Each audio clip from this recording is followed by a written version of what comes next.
રાજકોટ શહેરમાં વધતા જતા ટ્રાફિક સમસ્યાને લઈને ટ્રાફિક પોલીસ ચિંતિત બની છે, જેને લઈ શહેરના દરેક સર્કલ અને મુખ્ય માર્ગો પર ટ્રાફિક જાગૃતતા અભિયાન આજથી શરૂ કરવામાં આવ્યું છે. આ અભિયાન આજથી શરૂ કરી 15 ફેબ્રુઆરી સુધી ચલાવવામાં આવશે. આ ઉપરાંત શહેરની જાહેર જનતાને મુખ્ય અવેરનેસ જાગૃતતા માટે હેલ્મેટ અને નંબર પ્લેટ માટે જાગૃત કરવામાં આવશે. દરેક સર્કલ અને મુખ્ય માર્ગો પર લોકોને ટ્રાફિક સમસ્યા શું છે, તેના માટે શું કરવું અને શું ન કરવું વગેરે અંગે જાણકારી આપવામાં આવશે.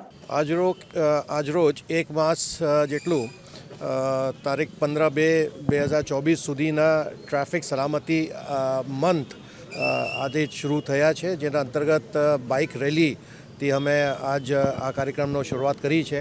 આ એક માસ દરમિયાન રાજકોટના વિભિન્ન સંસ્થાઓ જેમ કે યંગ ઇન્ડિયન છે અને બીજા અન્ય સંસ્થાઓ સાથે વિભિન્ન કાર્યક્રમો યોજવામાં આવશે.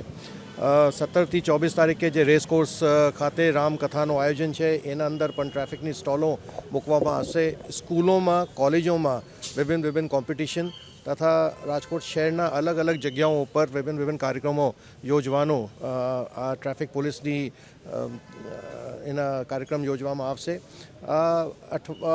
આ માસ દરમિયાન કોશિશ કરવામાં આવશે કે ટ્રાફિકના જેટલી સલામતીના વિષય છે બધાને લોકોને જાગૃત કરીએ અને ધ્યેય એ છે કે લોગ રોડ પર સલામત રહે, આપણા જે રોડનો અકસ્માત છે એ ઓછા થાય અને લોકો ટ્રાફિકના નિયમો પાલન કરતા થાય. આ ટ્રાફિકની ડ્રાઈવ છે એ સતત ડ્રાઈવ રહેવાની છે, કારણ કે એ માત્ર એક માસનો જે કાર્યક્રમ છે એ એક જાગૃતિ માટે કાર્યક્રમ છે. એ પછીના જે કાર્યક્રમો છે એ એન્ફોર્સમેન્ટના માટે છે.